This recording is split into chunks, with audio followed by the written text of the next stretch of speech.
Fenomena-fenomena ini teman-teman, fakta-fakta yang Allah Subhanahu Wa Taala dan Nabi Muhammad SAW sampaikan. Dan sekian banyak tentunya berita-berita seperti ini. Sekarang coba kita teman-teman sekalian masuk mentadabburi beberapa ayat. Saya minta ikhwan dan akhwat kita coba membuka Al-Quran supaya kita merenungi ayat-ayat Allah Subhanahu Wa Taala. Yang pertama dalam surah An-Naml tentang semut, ya. An-Naml itu tentang semut, tapi kita bukan membahas masalah semutnya. Di ayat 60-nya, A'udzubillahi minasyaitonirrajim,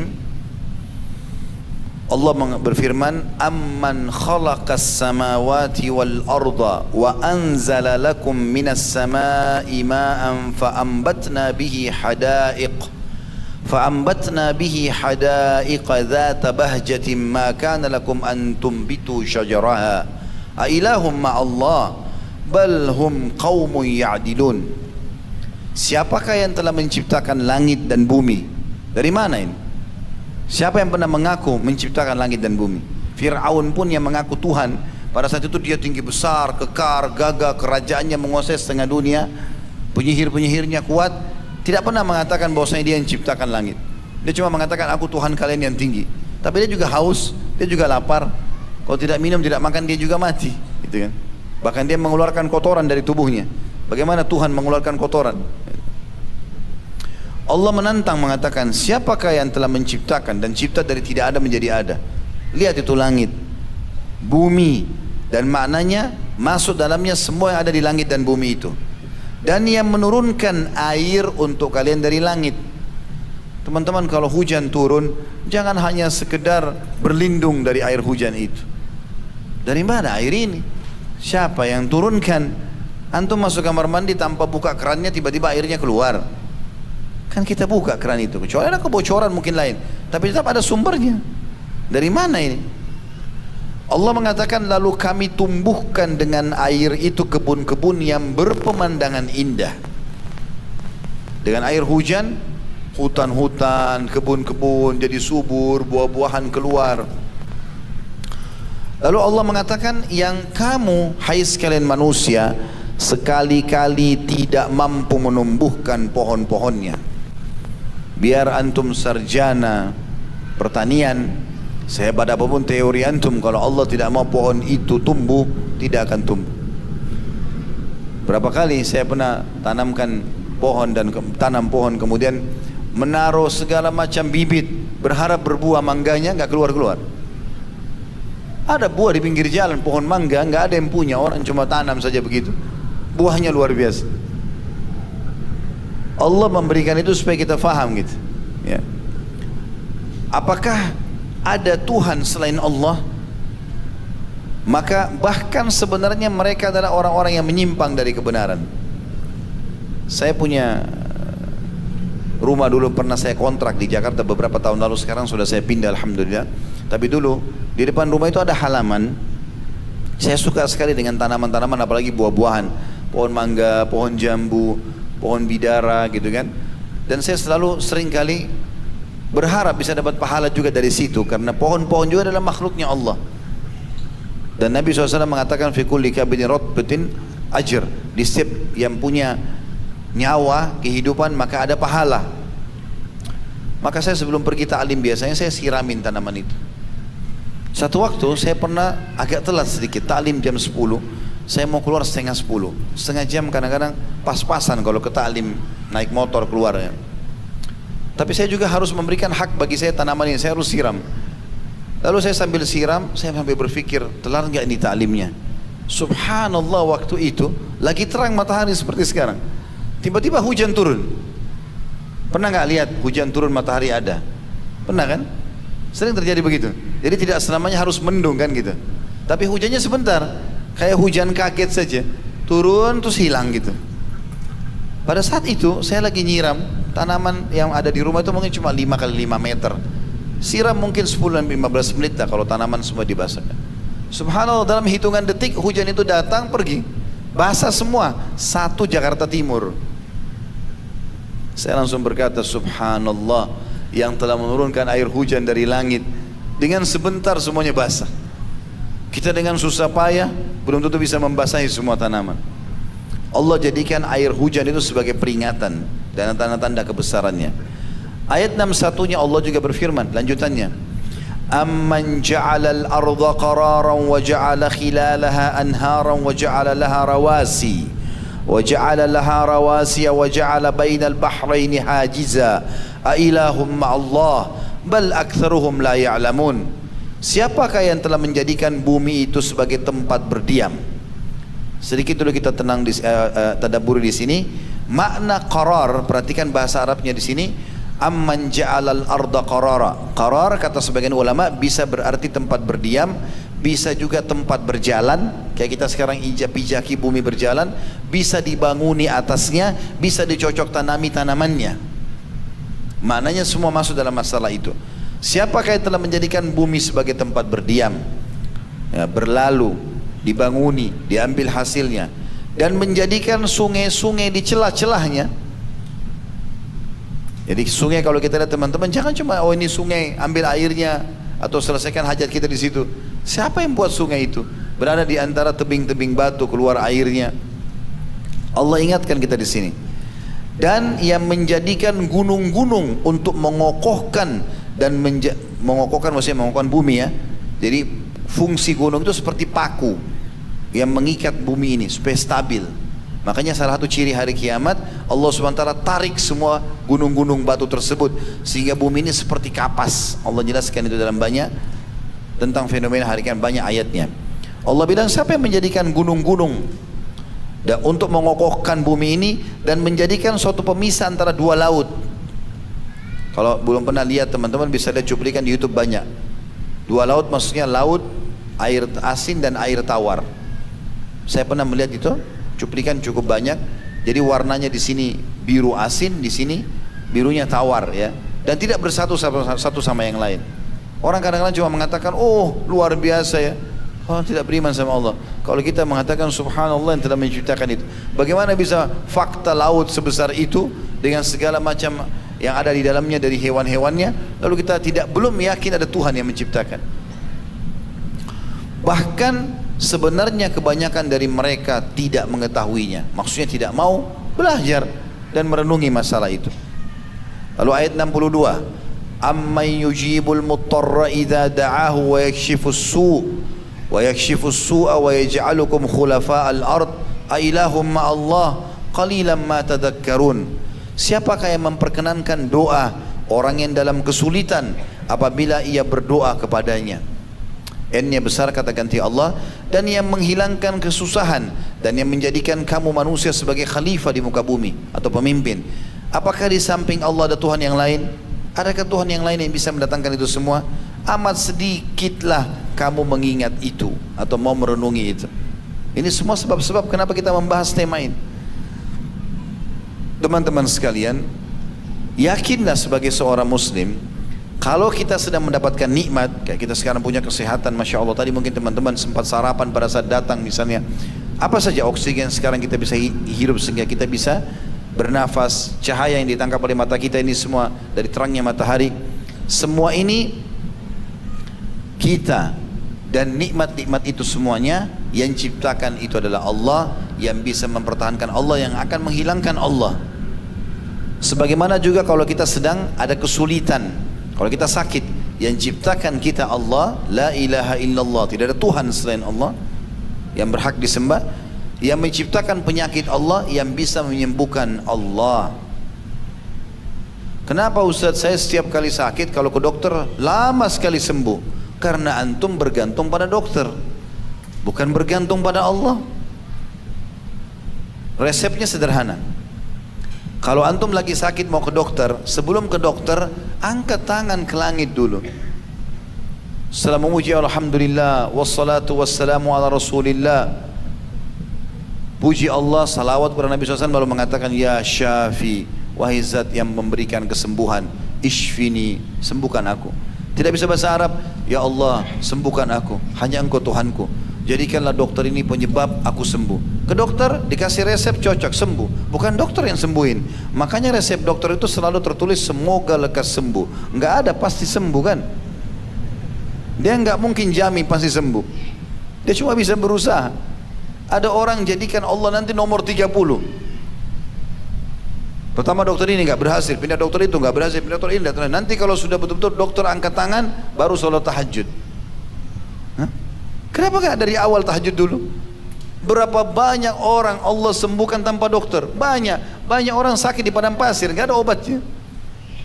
Saya itu hari pernah ke Mesir, kemudian mampir ke salah satu penjual minyak wangi tradisional.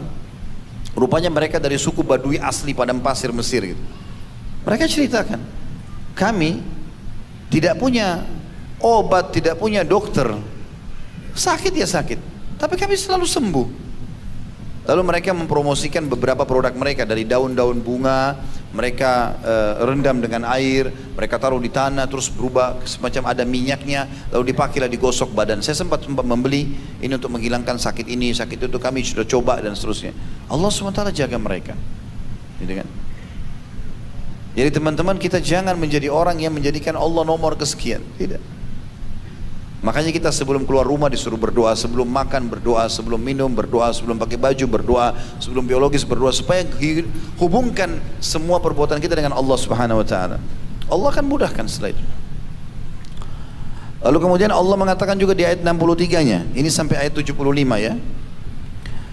Amman yahdikum fi dhulumatil barri wal bahri wa may yursilur riyaha bushran baina yadi rahmati a ilahum ma'allah ta'ala Allahu amma yusyrikun. Siapakah yang memimpin kamu dalam kegelapan di daratan dan lautan, dan siapa pula yang mendatangkan angin sebagai kabar gembira sebelum kedatangan rahmatnya? Apakah di samping Allah ada Tuhan yang lain? Maha tinggi Allah terhadap apa yang mereka persekutukan dengannya.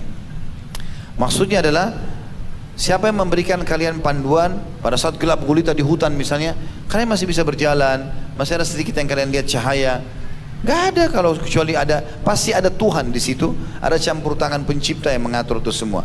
Dan siapakah yang mendatangkan angin sebagai berita gembira? Maksudnya angin sebelum turun hujan. Biasanya sebelum hujan ada angin, dan angin itu rasanya enak sekali, sepoi-sepoi, enak, nyaman, baru turun hujan gitu kan. Atau pada saat setelah turun hujan atau sementara turun hujan, anginnya enak, sejuk. Allah mengatakan itu saja tanda-tanda kebesaran ada di situ. Ya. Ayat 64-nya. Amman yabda'ul khalqa thumma yu'iduhu wa man yarzuqukum minas sama'i wal ard a ilahum ma'allah qul hatu burhanakum in kuntum shadiqin. Siapakah yang menciptakan manusia dari permulaan, dari sperma sama sel telur, kemudian mengulanginya lagi, nanti dibangkitkan? Dan siapa pula yang memberikan rezeki kepadamu dari langit dan bumi? Siapa yang keluarin buah-buahan, turunkan hujan, suburkan tanah? Kadang-kadang Allah datangkan tanda-tanda kebesarannya ya. Banyak petani, pekebun ya, mereka betul-betul menganggap dirinya hebat, sudah tanam sekian banyak. Allah SWT datangkan cobaannya. Dalam satu malam Allah datangkan tikus entah dari mana, habis, gak jadi panen. Sekali Allah tahan hujan, kemarau, mengeluh semua petani, gak bisa, gak ada air. Maka Allah mengatakan, siapa yang memberi kalian rezeki dari langit dan bumi? Katakanlah, tunjukkanlah atau unjukkanlah bukti kebenaranmu jika kamu memang orang-orang yang beriman. Sebelum kita lanjutkan teman-teman, saya juga ingin menitik beratkan sebuah poin di sini. Coba teman-teman di ruangan ini sekarang, di masjid ini, di ruangan ini kita renungi sama-sama. Coba datangkan Tuhan yang disembah selain Allah yang selama ini kita tahu. Pohon misalnya dianggap keramat, patung misalnya dari batu, matahari, apalah jin-jin, penjaga lembah lah, segala macam. Apa andil mereka kalau kita lagi lapar, kalau kita lagi haus, disehelai rambut kita? Apa andilnya? Allah nanti akan kita temukan beberapa ayat dari depan. Allah mengatakan, kenapa kalian sembah sekutu-sekutuku itu, yang kalian jadikan sekutu, partnernya Allah? Apa yang mereka buat kalian? Tahu teman-teman kenapa orang Mekah dulu dikatakan zaman jahiliyah? Umar bin Khattab radhiyallahu anhu pernah, kadang-kadang kalau beliau lagi duduk, lalu beliau tersenyum sendiri. Sering terjadi, tapi orang segan mau nanya Umar gitu. Karena Umar punya wibawa luar biasa, nggak sembarang orang nanya. Maka satu waktu ada orang beranikan diri bertanya, wahai Amirul Mukminin, di zaman khilafahnya beliau, kenapa anda kadang-kadang kami lihat senyum sendiri? Apa sebabnya? Supaya orang tidak sangka buruk ini, mau tahu sebabnya apa? Kata Umar, Saya kadang-kadang teringat masa jahiliyah dulu di Mekah. Apakah kalian tahu? Dulu kami menyembah berhala, dan kami membuat berhala di Mekah dulu harus dari batu-batu Mekah. Dibuat sendiri. Batu itu uniknya teman-teman, dia yang pahat, dia yang bentuk matanya, dia yang bentuk hidungnya, dia yang bentuk mulutnya, kotak, apalah bentuk ini, bentuk hewan segala macam. Dia yang warnain, dia yang pikul di tempat yang dia mau sembah. Kalau rusak dia yang perbaiki. Lalu dia panggil Tuhan. Wahai Tuhan, Tuhan dari mana ini? Masa Tuhan dia yang buat? Gitu kan? Umar bilang, saya teringat zaman jahiliyah dulu. Kami harus buat patung yang tidak bisa mendengar, tidak bisa melihat dari batu Mekah. Satu waktu saya pernah keluar dari Mekah, safar. Dan orang Mekah harus sembah, begitu keyakinan mereka zaman itu. Sembah patung tapi harus dari batu Mekah. Saya lupa bawa batu dari Mekah, lupa bawa Tuhan saya. Jadi dia lupa bawa Tuhannya gitu kan. Jalan di tengah jalan, di tengah padang pasir yang sudah jauh. Pada saat saya lagi istirahat sebentar, saya ingin minta keselamatan sama Tuhan saya. Cari, tidak ada Tuhannya, lupa bawa patung dari Mekah. Dia bilang saya lupa, nggak ada. Saya cari, ada batu banyak di padang pasir, tapi tidak boleh, harus batu Mekah. Saya cari, nggak ada dari Mekah kecuali kurma, makanan saya. Ini dari Mekah, maka saya ambil kurma tersebut, saya bentuk seperti patung. Lalu saya sembah. Ini kata Umar dan saya sembah, gitu kan? Setelah itu saya lapar, maka saya potong kepala Tuhan saya dan saya makan. Bagaimana nggak dinamakan zaman jahiliyah? Yang uniknya di zaman sekarang dengan teknologi canggih masih ada orang begitu. Di Indonesia ada begitu. Saya pernah lewat di suatu bandara di salah satu kota di Indonesia, tidak usah kita sebutkan, nanti ada yang tersinggung lagi. Gitu. Kadang-kadang sensitif sekali, kita suka tersinggung ini segala macam. Saya pas mau pulang ke Jakarta dari kota itu, di bandara ada satu patung di pintu. Saya nggak tahu itu manusia bukan, hewan bukan, apa ini? Hidungnya panjang, matanya belalak, gitu kan? Warnanya merah. Apa ini? Saya sempat tanya, apa ini? Oh, ini salah satu yang dianggap Tuhan. Tuhan dari mana? Hah? Ada bahkan orang taruh depan rumahnya patung dua, sudah pendek, gendut, matanya belalak, pegang pentungan. Tanya kenapa? Bisa tahan pencuri. Siapa yang bilang pencuri bisa kencing itu patung? Hah? Uniknya ada orang Islam ikut-ikutan, taruh patung ada pentungannya. Aneh ini. Makanya Nabi SAW begitu bebasin kota Mekah, yang paling pertama beliau kerjakan, kumpulin orang Quraisy yang selama ini yakin patung-patung 360 sekian patung di dekat Ka'bah itu mereka sembah. Yang paling besar namanya Hubal. Hubal itu kalau mereka lihat ke atas, dalam buku sejarah dikatakan mereka harus melongok ke atas karena besarnya. Dan dirantai, dipasang rantai, takut Tuhan mereka dicuri. Nabi SAW kumpulin Quraisy, lalu beliau suruh mereka menyaksikan itu. Apa yang beliau lakukan? Beliau pegang tongkatnya, semua patung itu dihancurin sama Nabi SAW. Yang selama ini mereka anggap Tuhan. Bahkan mereka takut sekali kualat dengan patung-patung itu. Dihancurin oleh Nabi SAW. Ada yang belum disentuh sama tongkat beliau, sudah Allah hancurkan. Hancur semuanya. Mereka lihat Tuhan-Tuhan mereka yang selama ini mereka sembah, ternyata salah ini. Sampai tiba di Hubal. Hubal ini mereka yakin paling kuat. Hukumannya berat, apalah segala macam. Melihat ke Hubal bisa kualat. Nabi SAW sentuhkan ya, dari atas unta beliau ke matanya Hubal, dicolok. Sambil kata Nabi SAW membaca ayat, wa qul ja'al haqq wa zahaqal batil innal batila kana zahuqa. Katakanlah kebenaran datang dan kebatilan akan kalah, dan kebatilan pasti akan hancur gitu. Dicolok sama Nabi SAW, goncang Hubal. Padahal itu batu, mesti puluhan orang yang bisa menggerakkan. Gerak pun susah, beratnya. Batu gunung utuh besar gitu. Nabi SAW colok, goyang. Lalu Nabi SAW baca lagi kedua kali, dicolok mata sebelahnya. Maka Hubal jatuh, pecah semuanya. Semenjak itu, kata para ulama, ahli sejarah mengatakan orang-orang Quraisy menyadari ternyata yang mereka sembah selama ini adalah kesalahan. Patung. Rusak pun dia yang perbaiki, dianggap Tuhan. Orang-orang di Jepang sekarang banyak meyakini matahari sebagai Tuhan. Mereka mengatakan kaisar mereka adalah anak dewa matahari, berarti anaknya Tuhan. Subhanallah, Allah ceritakan Ibrahim alaihissalam pernah itu bertafakkur, memikirkan. Dia lihat bulan, oh ini Tuhan saya, kata Ibrahim alaihissalam. Ditunggu sampai pagi, hilang bulannya, matahari terbit. Lalu Allah ceritakan, tuh lihat matahari, apa Nabi Ibrahim SAW mengatakan? Hada Rabbi, hada Akbar. Ini Tuhanku, ini lebih besar, matahari. Allah ceritakan dalam Al-Quran. Maka pada saat ditunggu sampai terbenam matahari. Maka Ibrahim AS mengatakan, tidak mungkin Tuhanku terbenam. Maka dia mengatakan, saya mau arahkan wajah saya kepada yang telah menciptakan langit dan bumi ini. Bukan cuma matahari dan bulan gitu. Seperti itu ya, fenomenanya. Begitu juga dengan orang yang menyembah syaitan, jin. Iseng ini. Datang ke gua, datang ke pinggir laut, wahai penjaga gua, wahai penjaga laut. Mana itu penjaganya? Pernah lihat? Kok aneh benerin? Manggil-manggil. Perhatikan teman-teman dan bisa baca tafsirnya. Tafsir surah jin, ayat-ayat pertamanya. Allah ceritakan surah nomor 70 dalam Al-Quran. Orang-orang Arab Quraisy dulu zaman jahiliyah, mereka agak aneh ini. Apa anehnya?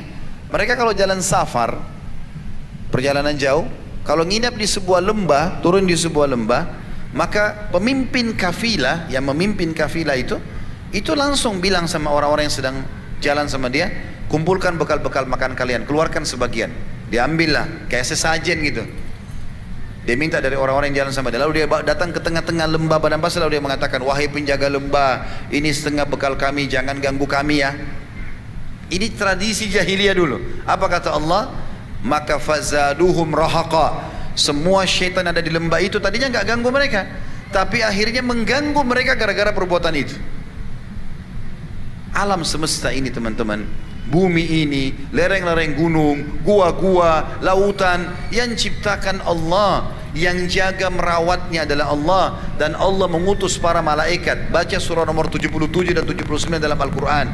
Malaikatlah yang telah mengatur pergantian siang malam, turunnya hujan, populasi manusia, hewan-hewan, mengatur lautan. Malaikat, tidak ada ini. Syaitan lemah. Allah mengatakan, inna kaida syaitani kana dha'ifa. Syaitan lemah, dia hanya terlihat kuat bagi orang yang sengaja takut-takuti dirinya. Antum biar jalan di kuburan, biar lewat di lembah, gak ada yang ganggu antum itu. Yang buat terganggu gara-gara dia sendiri membuat rekayasa informasi dusta, bohong. Bukankah sinetron kita perusahaan akidah di Indonesia ini sering terjadi? Dilihatkan kuburan terbuka, pocong keluar, lalu datang ketuk-ketuk rumah minta makanan. Siapa di sini yang pernah kedatangan kakeknya minta makanan dengan baju pocongnya? Ada? Ini kedustaan dari mana ini? Tapi kalau antum tanamkan itu sebagai sebuah keyakinan, nanti antum bisa lihat betul permainan syaitan. Coba kita bongkar kedoknya syaitan ya. Walaupun pasti syaitan marah sama saya gara-gara ini. Biarin aja dia marah. Kalau ada orang bunuh diri di satu rumah, saya pernah tanya jemaah saya ini, Bapak Ibu sekalian, kalau ada rumah ada orang pernah bunuh diri di situ, mau beli nggak rumahnya? Di sini orang mau beli nggak? Ragu, beli tidak. Banyak orang bilang enggak Ustaz. Kenapa? Ada ruh gentayangan. Karena ada orang bunuh diri. Nanti ada suara malam-malam, nanti ada begini dan begitu. Baiklah, kita simpan dulu contoh itu. Contoh yang lain sekarang. Kalau ada satu rumah, satu keluarga dibunuh. Tadi kan dia bunuh diri, sekarang dia dibunuh. Saya pernah tanya jemaah saya, Bapak Ibu mau beli rumahnya nggak? Nggak mau Ustaz. Kenapa? Sama tadi jawabannya. Pasti ada ruh gentayangan. Maka saya tadi beratkan teman-teman sekalian, tidak ada ruh gentayangan, nggak ada, dusta. Muka bumi ini banyak, sudah lama banyak orang mati. Bahkan mungkin bukan mustahil, tanah-tanah kuburan mereka sudah menjadi dinding-dinding rumah kita. Imam Qurtubi menukil kisah itu dalam buku beliau At-Tadhkirah. Beliau mengatakan, saya menyaksikan sendiri di Spanyol, ada kuburan-kuburan orang-orang non-muslim yang sebelumnya dulu dibongkar oleh sebagian orang, lalu dipikullah tanah-tanah itu untuk dikelola lagi kembali, lalu dijadikan dinding-dinding bangunan. Tidak ada namanya tempat angker, nggak ada dalam Islam itu. Nggak ada itu semua. Orang kalau sudah mati teman-teman di alam barzah, saya sebutkan haditsnya Bukhari. Kata Nabi SAW, kalau orang mukmin meninggal dunia, maka akan datang kepadanya 3 sosok malaikat. Satu malaikat maut di ubun-ubun kepalanya, dan ini demi Allah kita akan saksikan nanti. Tinggal bertahan menjadi orang beriman. Kita akan lihat ini teman-teman sekalian. Malaikat maut di bunuh kepala, dua kiri kanan malaikat rahmah, kasih sayang, membawa kain kafan dari surga. Lalu malaikat maut akan mengatakan, hai jiwa yang baik, ya ayyatuhan nafsul mutmainnah, irji ila rabbiki radiyatan mardiyah. Dalam Al-Quran dikatakan, keluarlah kau kepada rahmat Tuhanmu. Maka kata Nabi SAW, ruh itu keluar dari jasad orang beriman tadi lebih mudah daripada air dari mulut kendi, cepat sekali. Belum sesaat keluar, malaikat kiri kanannya rahmah yang membawa kain kafan dari surga, membungkusnya dengan kain kafan tersebut, lalu membawanya menembus 7 lapis langit. Dan setiap kali malaikat menembus pintu-pintu langit, semua malaikat di langit berkata, ruhnya siapa ini? Sungguh mulia ruh ini. Kenapa? Karena kata Nabi SAW, ruh ini mengeluarkan bau lebih wangi dari bau kasturi. Insya Allah semoga kita termasuk ini. Maka malaikat rahmah yang membawa mengatakan, ini fulan bin fulan, namanya yang paling baik di dunia. Lalu sampai di langit ke-7 terdengar suara yang mengatakan, catatkan hambaku ini termasuk ahli surga, kembalikan dia di dunia, di sana saya ciptakan, di sana pula saya akan bangkitkan. Dia kembalikanlah ruhnya bersamanya, jasadnya diantar oleh kerabatnya. Kata Nabi SAW, waktu 3 langkah pengantarnya pulang, maka Allah mengutus kepadanya malaikat yang lain di kuburan, Munkar Nakir. Lalu dudukkan dia. Lalu kemudian menanyakan kepada dia pertanyaan, siapa Tuhanmu, siapa Nabimu, apa kitabmu? Maka kalau dia orang beriman, kata Nabi SAW, dia akan jawab dengan sangat mudah. Sesuai dengan firman Allah SWT, yuthabbitullahu alladhina amanu bil qawli tsabiti fil hayati dunya wa fil akhirah. Allah akan menetapkan jawaban di lisan orang-orang beriman untuk mengetahui atau menjawab di dunia dan di akhirat. Di dunia kalau ditanya, kenapa kau beriman sama Allah, kenapa kau mengakui Al-Quran, seperti kita jelaskan sekarang, kita tahu. Di akhirat adalah pertanyaan para malaikat di kuburan, kata ulama tafsir. Lalu kemudian kata Nabi SAW, dia akan jawab dengan mudah, lalu dibukakan baginya pintu neraka. Dia lihat siksaan api, teriakan, jeritan, segala macam, dia takut. Malaikat bilang apa? Lihat, dari apa Allah selamatkan dirimu. Karena kau beriman tidak jadi masuk sini, tapi Allah lihatkan dulu dia. Ditutup, dibuka pintu surga, dayang-dayang, permadani, lautan, sungai, buah-buahan, segala macam. Dia tertarik, kata malaikat, ini tempat kau. Setelah itu dia berdoa mengatakan, ya Allah, cepatkan waktu, cepat kiamat, maksudnya aku ingin masuk ke surgaku. Lalu datang di sebelahnya orang yang tampan, bersih, wangi. Dia kagum. Maka dia karena kagum, dia mengatakan, siapa kau ini? Sungguh sempurna ciptaan Allah pada dirimu. Dia mengatakan, aku adalah amal solehmu yang akan menemani kau sampai hari kiamat. Jadi sholat kita, puasa kita, majlis ilmu begini, semuanya zikir, baca Quran, doa, akan jadi makhluk di kuburan menemani kita. Lalu kemudian terdengarlah Allah SWT berfirman mengatakan kepada para malaikat, ya, bentangkan permadani dari surga buat hambaku ini. Maka terbukalah permadani tersebut, lalu dia mencium bau wanginya surga tersebut, dan dia menikmati, bisa melihat surganya. Maka jadilah kuburannya taman dari taman surga.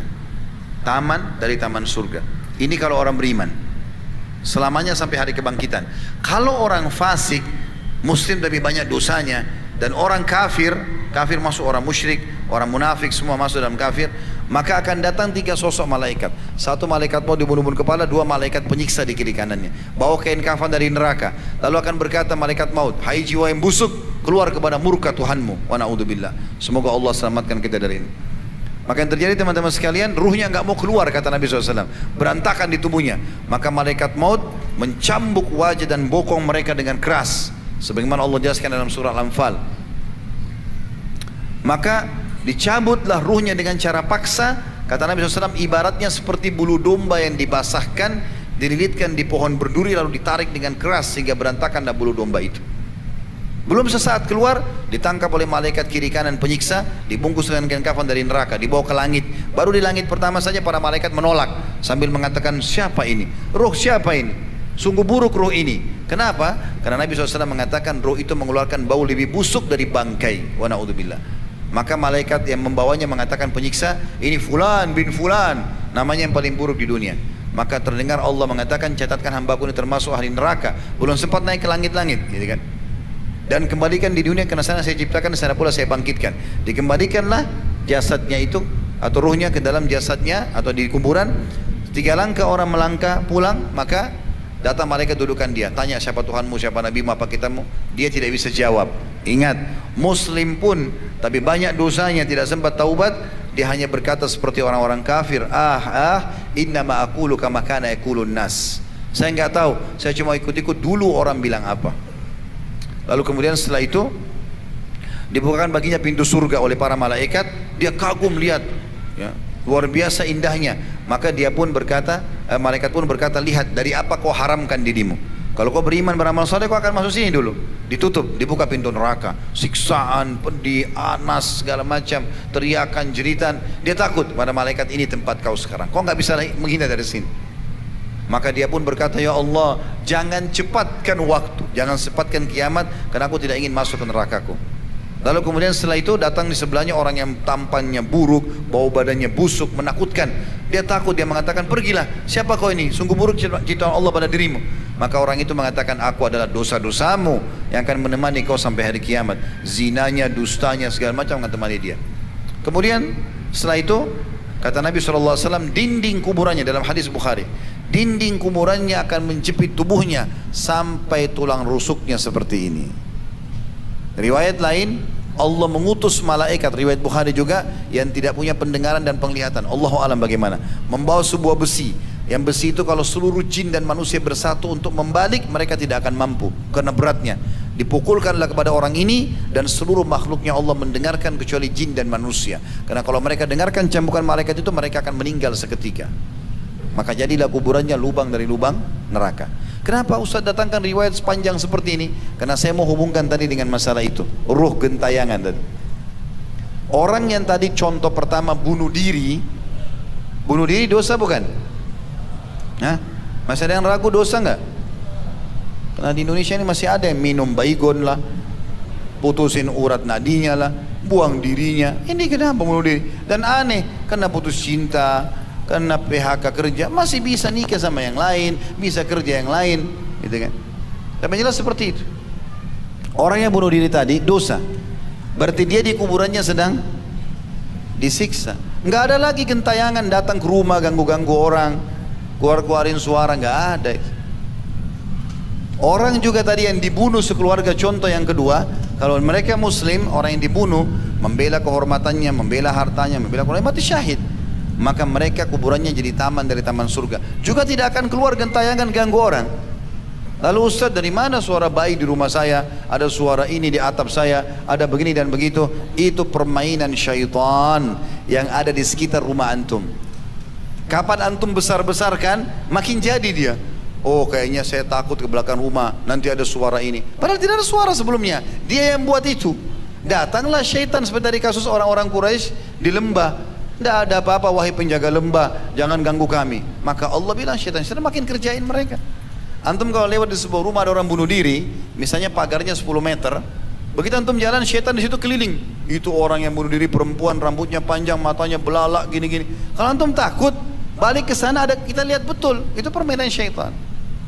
Tapi kalau kita tidak takut, a'udzubillahi minasyaitonir rajim, jalan, tidak akan ada apa-apa. Jadi itu semua cuma permainan syaitan. Ya. Baik, kita lanjutkan ayatnya. Kembali kepada ayat tadi. Ayat 65-nya, "Qul la ya'lamu man fis samawati wal ardil ghaiba illallah wa ma yusy'iruna ayyana yub'atsun." Katakanlah, tidak ada seorang pun di langit dan di bumi yang mengetahui perkara yang gaib kecuali Allah, dan mereka tidak mengetahui bila mereka akan dibangkitkan. Maksudnya mereka karena tidak belajar agama, tidak beriman, mereka jadi tidak tahu ada kehidupan akhirat. Ayat 66-nya, "Balid daraka ilmuhum fil akhirah bal hum fi syakkim minha bal hum minha amun." Sebenarnya pengetahuan mereka tentang akhirat tidak sampai ke sana, malahan mereka ragu-ragu tentang akhirat itu, lebih-lebih lagi mereka buta daripadanya. Karena tidak beriman, mereka jadi tidak tahu semuanya. Ayat 67, "Wa qala alladziina kafaru a idza kunna turaban wa abauna a inna lamukhrajun." Berkatalah orang-orang kafir, apakah setelah kita menjadi tanah dan begitu pula bapak-bapak kita, apakah sungguhnya kita akan dikeluarkan dari kubur? Maka Allah berfirman di ayat 68-nya, "Laqad u'idna hadza nahnu wa abauna min qablu in hadza illa asatirul awwalin." Sesungguhnya kami telah diberi ancaman dengan ini dan juga bapak-bapak kami dahulu, dan ini tidak lain hanyalah dongengan-dongengan orang-orang dahulu kala. Ayat 69 Allah bilang, "Qul siru fil ardi." Ini jawabannya. Qul siru fil ardi fanzuru kaifa kana akibatul mujrimin. Kalau kalian lagu dengan siksa-siksa neraka atau siksa kuburan itu, berjalanlah kalian di muka bumi, lalu perhatikanlah bagaimana akibat orang-orang yang berdosa. Sampai sekarang masih ada muminya Fir'aun, masih ada piramidanya, Kita tidak sempat ke Mesir, bisa tonton di cuplikan di YouTube. Kita masih bisa lihat sisa istananya Namrud yang Allah binasakan di zaman Ibrahim alaihissalam. Kita masih bisa lihat sisa peninggalan kaum Thamud, kaumnya Nabi Saleh di Madain Saleh di Saudi, yang 4 jam dari kota Madinah, tembok-tembok yang mereka jebol menjadi bangunan, ya, dan seterusnya. Ayat terakhir ayat 70-nya Allah mengatakan wala tahzan alaihim wala takum fi dhaikin mimma yamkurun, maka janganlah hai Muhammad kau berduka cita terhadap mereka, maksudnya yang tidak mau beriman, dan janganlah dadamu merasa sempit terhadap apa yang mereka tipu dayakan. Mereka tidak usah dikhawatirkan karena mereka akan disiksa oleh Allah Subhanahu wa taala. Kita lihat juga surah Al-Ankabut ayat 17, ya. Allah mengatakan tentang yang disembah selain Allah di Al-Ankabut ayat 17, innama ta'buduna min dunillahi awthana wa takhluquna ifka innal ladzina ta'buduna min dunillahi la yamlikuna lakum rizqan fabtagu indallahi rizqa wa'buduhu washkuru lah ilaihi turja'un. Sesungguhnya apa yang kamu sembah selain Allah itu, batu, pohon, air, api, jin-jin, adalah berhala. Nggak ada manfaatnya buat kalian, dan kalian membuat itu dusta, karang-karang. Oh ini Tuhanku, oh itu Tuhanku, dia karang-karang, tidak ada buktinya. Sesungguhnya yang kamu sembah selain Allah itu tidak mampu memberikan rezeki kepadamu, maka mintalah rezeki itu di sisi Allah dan sembahlah Dia dan bersyukurlah kepadanya. Hanya kepadanya lah kalian akan dikembalikan.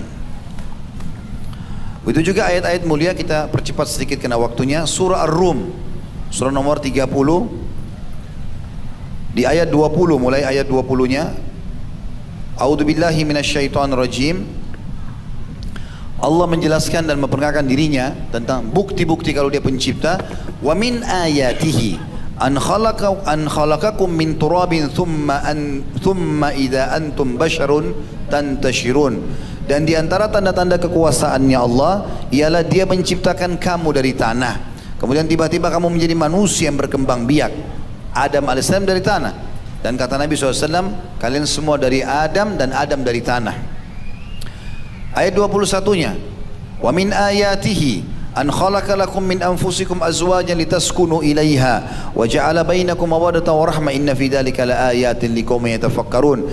Dan di antara tanda-tanda kekuasaannya Allah, N-nya besar kata ganti Allah, ialah Dia, D-nya besar juga Allah, Dia menciptakan untukmu istri-istri dari jenismu sendiri. Kita cenderung dengan manusia, supaya kamu cenderung dan merasa tentram kepadanya, terpenuhi biologis kalian. Yang dijadikannya di antara kalian rasa kasih dan sayang. Sesungguhnya pada demikian itu benar-benar terdapat tanda-tanda bagi kaum yang mau berfikir. Ada kecenderungan dengan lawan jenis, apalagi kalau sudah menikah ada kasih sayang. Ini Allah yang buat semua itu. Ayat 22. Wa min ayatihi, perhatikan kalimat wa min ayati, dan tanda-tanda kebesaran Allah. Khalqus samawati wal ardi wa ikhtilafu alsinatikum wa alwanikum inna fi dzalika laayatin lil alimin. Di antara tanda-tanda kekuasaannya Allah ialah Ia menciptakan langit dan bumi dan berlain-lainnya bahasamu, maksudnya fenomena bahasa. Jadi ada bahasa Indonesia, di Indonesia pun ini ada banyak bahasa. Daerah ini beda bahasa, daerah itu beda bahasa. Ini semua bahasa, ini semua tanda-tanda kebesaran Allah. Kita bisa bicara seperti ini dan saling mengerti, itu juga tanda-tanda kebesaran Allah. Dan Allah mengatakan selain penciptaan langit dan bumi juga bahasa kalian yang berbeda-beda dan warna kulit kalian. Ada yang hitam, ada yang sawo matang, ada yang putih, ya, ada yang merah dan seterusnya. Sesungguhnya pada demikian itu benar-benar terdapat tanda-tanda bagi orang yang mengetahui, maksudnya mau belajar. Lanjutannya ayat 23, wa min ayatihi, juga tanda-tanda kekuasaannya Allah, manamukum bil-laili wan nahari wabtigha'ukum min fadli inna fi dzalika laayatin liqaumin yasma'un. Di antara tanda-tanda kekuasaannya adalah tidurmu di waktu malam. Umumnya orang kalau malam ngantuk, tidur, ini tanda-tanda kebesaran Allah. Kadang-kadang kita kalau sudah tidur tidak sadar lagi, ya, sampai dikatakan dalam sebuah hadis oleh Nabi SAW, diangkat pena catatan amal dari 3 orang. Anak kecil sampai dia balik, orang gila sampai dia sadar, orang tidur sampai dia bangun. Tidur itu tanda kebesaran Allah. Tubuh kita kayak sedang diperbaiki kembali, makanya bangun tidur segar. Itu tanda-tanda kebesaran Allah, bukan cuma sekedar tidur saja.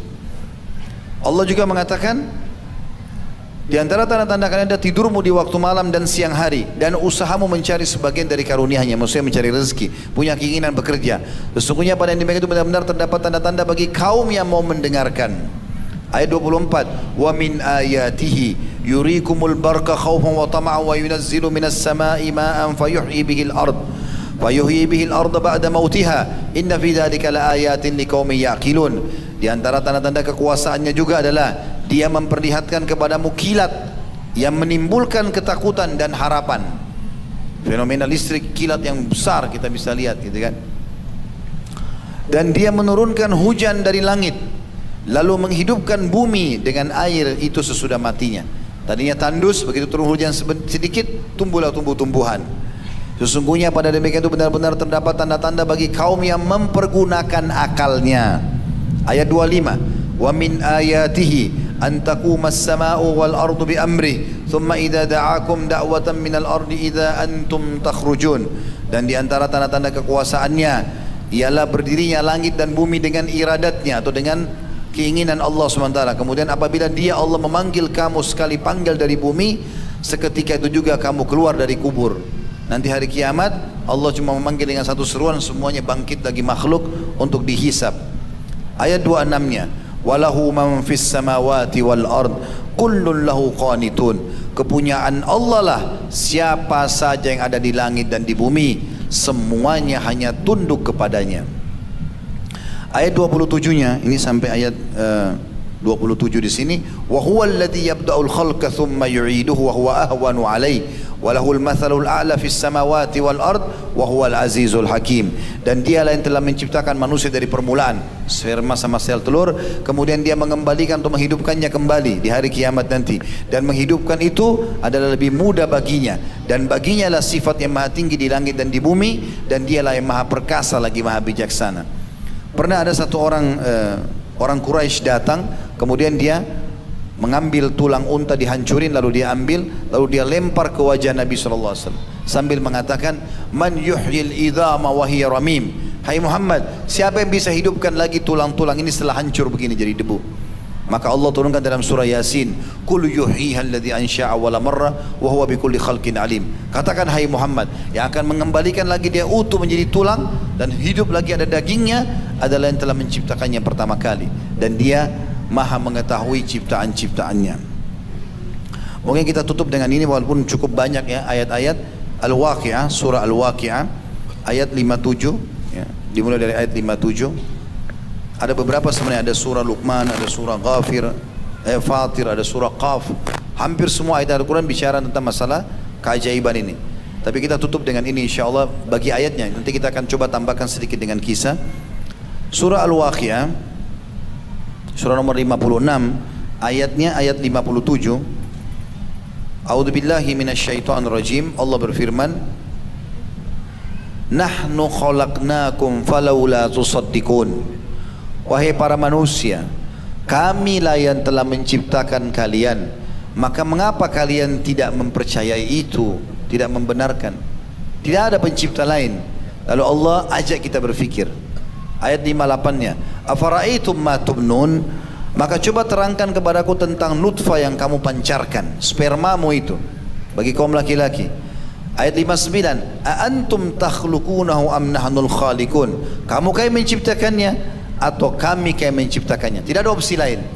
Sekarang kalau di luar tubuh mungkin kau masih mengatakan patung ini yang menciptakan, pohon itu yang menciptakan, tapi di tubuhmu sekarang sperma dalam tubuhmu kau pancarkan sehingga jadi manusia. Kau yang ciptakan atau kami yang ciptakan? Tidak ada pilihan. Kalau kau ciptakan, buktikan coba. Bahkan kita harus mengeluarkannya dengan cara dipaksa dulu baru bisa keluar. Lalu Allah mengatakan ayat 60-nya, nahnu qaddarna bainakumul mauta wa ma nahnu bimasbuqin. Kami telah menentukan kematian di antara kamu. Bukan cuma ciptakan sperma, ajalmu pada saat itu pun kami sudah tentukan, dan kami sekali-kali tidak akan dapat dikalahkan, kata Allah. Ayat 61, ala an nubaddila amthalakum wa nunsyi'akum fi ma la ta'lamun, untuk menggantikan kamu dengan orang-orang yang seperti kamu dalam dunia ini dan menciptakan kamu kelak di akhirat dalam kehidupan atau dalam keadaan yang tidak kamu ketahui. Artinya Allah mengatakan kami mampu ciptakan, kami binasakan kalian semua, kami ganti kalian dengan makhluk yang baru bisa. Begitu juga kami akan bangkitkan kalian dan kami akan hisab kalian hari kiamat. Ayat 62-nya, walaqad alimtumun nasy'atal ula falaula tadhakkarun. Sesungguhnya kalian telah mengetahui penciptaan yang pertama. Kalau belajar tahu dari Adam, maka mengapa kamu tidak mengambil pelajaran untuk penciptaan yang kedua? Artinya kalian sudah ada diciptakan di muka bumi ini, sebagaimana kita ada di sini, kita juga bisa ada di akhirat. Ayat 63-nya, afara'aitum ma tahruthun. Coba terangkan juga kata Allah kepadaku tentang apa-apa yang kamu tanam, tumbuh-tumbuhan itu.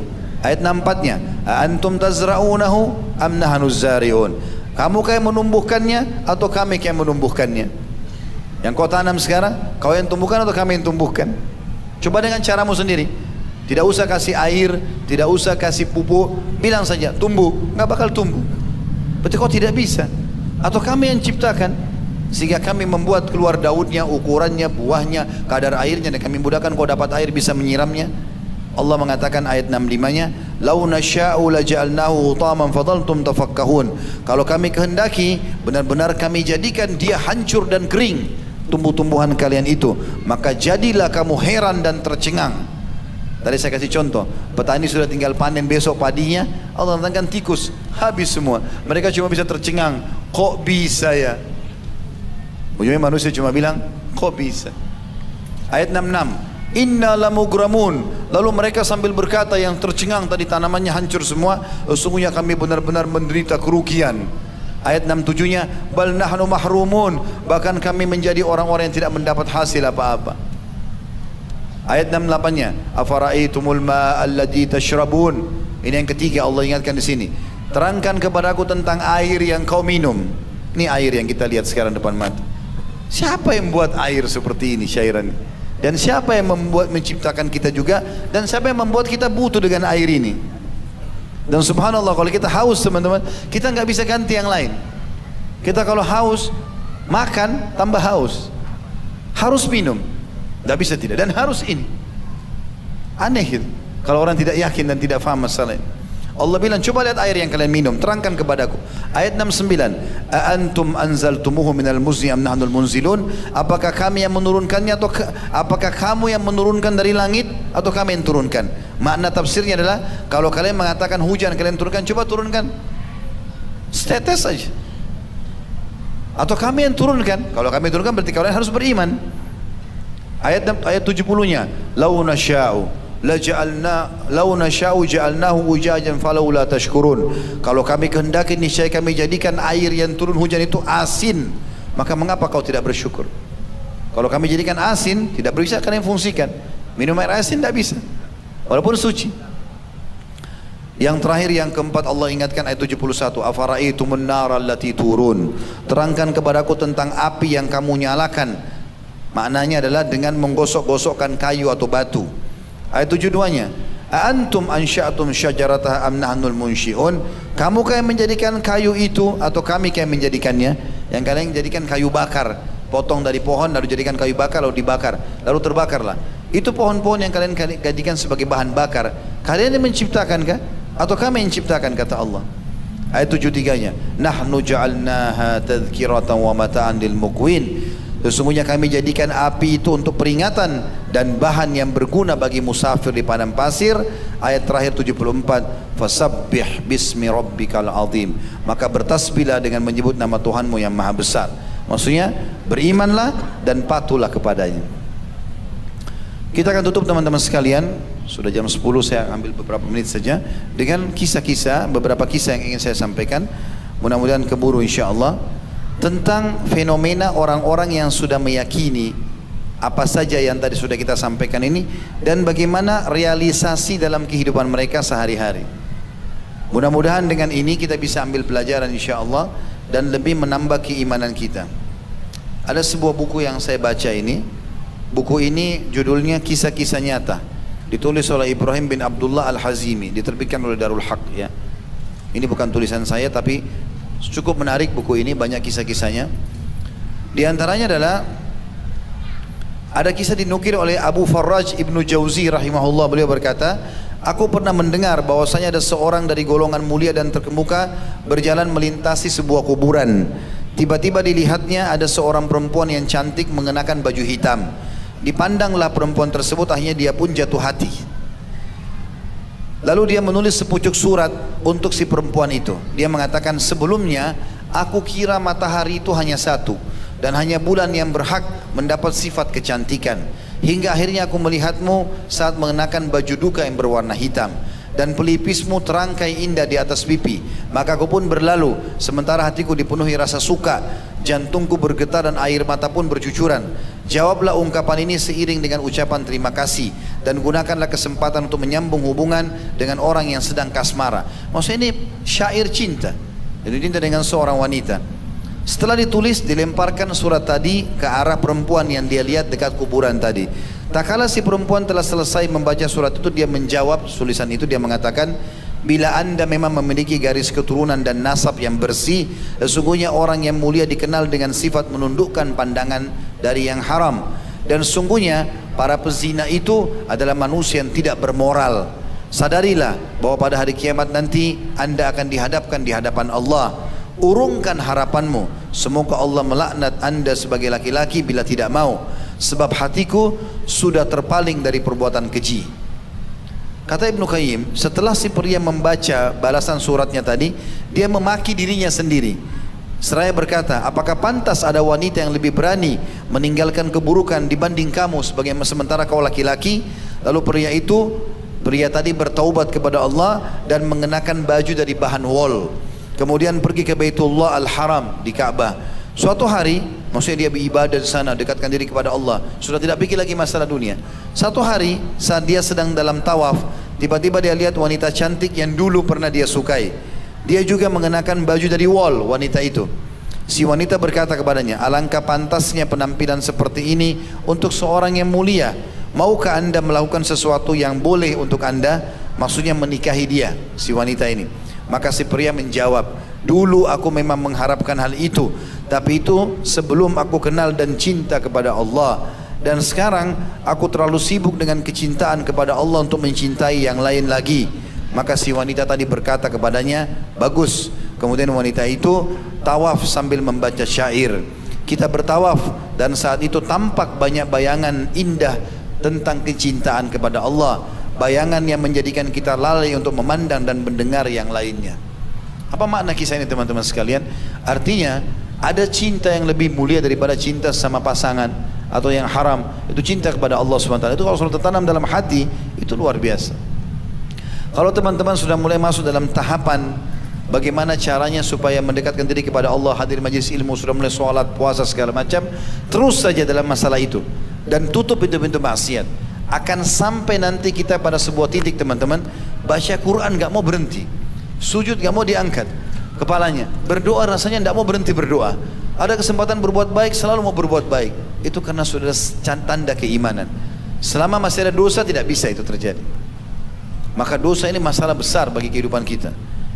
Al-Hasan Basri juga menukil sebuah kisah bahwasanya ada seorang wanita pelacur yang tidak mau ditiduri di masanya kecuali menyerahkan 100 dinar.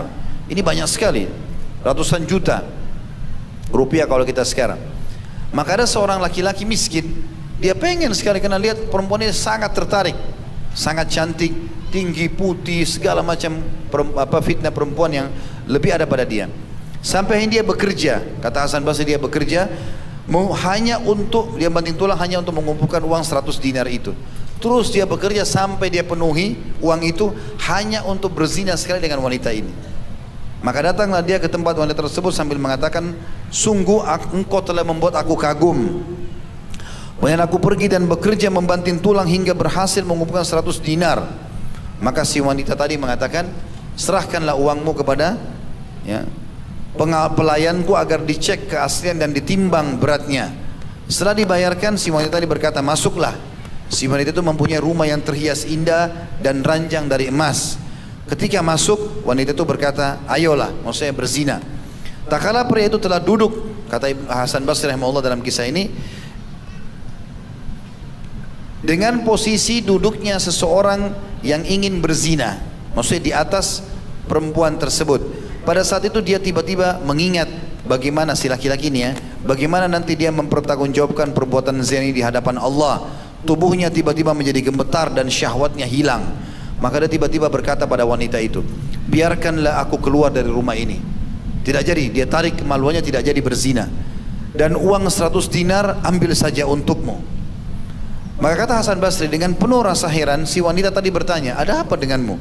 Kau telah mengaku pernah melihatku lalu engkau kagum dan menginginkan diriku, kemudian engkau pergi bekerja membanting tulang hingga berhasil mengumpulkan 100 dinar. Dan setelah engkau bisa mendapatkan aku, kau mengatakan hal tersebut. Kau meninggalkan tiba-tiba. Ini sungguh aneh. Si pria menjawab, tidak ada yang mendorongku untuk melakukan hal itu selain perasaan takutku kepada Allah Subhanahu wa taala. Aku membayangkan bagaimana saat nanti aku berdiri di hadapannya. Si wanita berkata, jika kau memang benar-benar berkata jujur, maka tidak ada yang berhak menjadi suamiku kecuali engkau. Tapi si pria tidak menanggapi itu, dan dia hanya berkata saja, biarkan aku keluar. Si wanita bilang, baiklah, tapi kau harus berjanji bahwa nanti kau akan menikahiku. Si pria berkata lagi, tidak ada janji sampai aku keluar. Si wanita berkata, engkau harus berjanji, demi Allah bila nanti aku datang kepadamu kau akan menikahiku. Pria itu lalu menjawab, mungkin. Lalu dia mengenakan pakaiannya dan pergi menuju ke negerinya. Dan si wanita tadi, karena sikap laki-laki tadi, maka dia pun meninggalkan dunia hitamnya dengan penuh penyesalan atas segala apa yang pernah diperbuatnya. Sampai akhirnya ia mencari tahu tentang negeri si pria tadi. Kemudian dia bertanya pada orang-orang di sana tentang nama dan alamat rumahnya yang ditunjukkan oleh mereka. Orang-orang berkata kepada pria tersebut, ratu cantik sedang datang dan menanyakan tentang kamu, karena memang sangat terkenal dengan kecantikannya. Saat pria tersebut melihatnya, dia terkejut, lalu kejang dan tiba-tiba mati seketika di tempat. Lalu jatuh di hadapan wanita itu. Maka dia berkata, aku sudah tidak mungkin, kata wanita ini, aku tidak mungkin lagi mendapatkan orang yang satu ini. Tapi apakah dia punya seorang kerabat? Maka orang-orang menjawab, ya, dia punya saudara laki-laki yang miskin. Maka si wanita tadi akhirnya berkata pada saudara laki-lakinya, aku ingin menikah denganmu karena aku cinta pada saudaramu. Akhirnya keduanya menikah dan dikaruniai 7 orang putra. Tapi saksi bahasan kita teman-teman, bagaimana perempuan laki-laki ini meninggalkan zina karena takut kepada Allah Subhanahu wa taala. Ini kalau sudah kenal Tuhan akan seperti itu. Dia tidak ingin lagi melakukan itu. Dinukil kisah yang mirip dengan itu, ada seorang laki-laki, dia terkenal dengan ketampanannya dan dia menjual keranjang-keranjang ya, untuk pikul buah. Ada seorang wanita, putri raja terkenal dengan kecantikannya, ingin berzina dengan dia. Maka dibuatlah sebuah rekayasa keadaan bahwasanya pelayan-pelayan si ratu ini keluar dari rumah lalu memanggil laki-laki tersebut minta tolong kalau ada orang yang orang butuh bantuan dalam rumah. Setelah masuk ke dalam, maka kata si ratu tersebut, kamu sudah terkunci sekarang. Kami tidak memanggilmu untuk meminta tolong atau membeli keranjang-keranjangmu, tapi kau harus melakukan perzinahan. Bukan cuma sama aku, sama pelayan-pelayanku juga ini. Dan kalau kau lakukan apa yang kau minta, maka kami akan memberikan kepadamu. Maka dia mengatakan, bertakwalah kepada Allah, jangan begini-begini. Laki-laki terkenal dengan kesolehannya. Maka ternyata tetap saja perempuan-perempuan ini memaksa. Kalau kau menolak, maka secara otomatis ya, kami akan teriak dan orang akan mengerumunimu atau memukulmu. Maka dia pun mengatakan, kalau begitu izinkan aku berwudu dan berdoa. Maka perempuan ini bilang, jangan kau olok-olok aku. Ambilkan pelayan air, diambilkan air, dia berwudu. Kemudian dia setelah berwudu berdoa kepada Allah SWT, ya Allah, sebagaimana aku telah menjaga kemaluanku dari yang haram semasa aku hidup ini, maka selamatkan juga aku dalam yang haram selama aku telah menyelamatkan kemaluanku dari yang haram ya, dan jangan engkau jerumuskan sekarang kemaluanku dalam yang haram dengan wanita ini, karena lama-lama kalau digoda terpengaruh juga. Tiba-tiba Allah buat perutnya mules, kemudian dia bilang, aku ingin masuk ke kamar mandi. Dia masuk ke kamar mandi, kemudian dia buang air besar. Laki-laki ini sangat bersih dan tampan. Tiba-tiba setelah buang air besar muncul di benaknya ide untuk mengambil kotoran dia sendiri. Diambil lalu digosok di badannya, di bajunya. Dia tidak pernah lakukan itu. Waktu dia keluar dari WC kayak kita sekarang, tiba-tiba si ratu tadi melihat dia tuh, perempuan yang cantik ini melihat, heran, ada tai, ada kotoran di badan.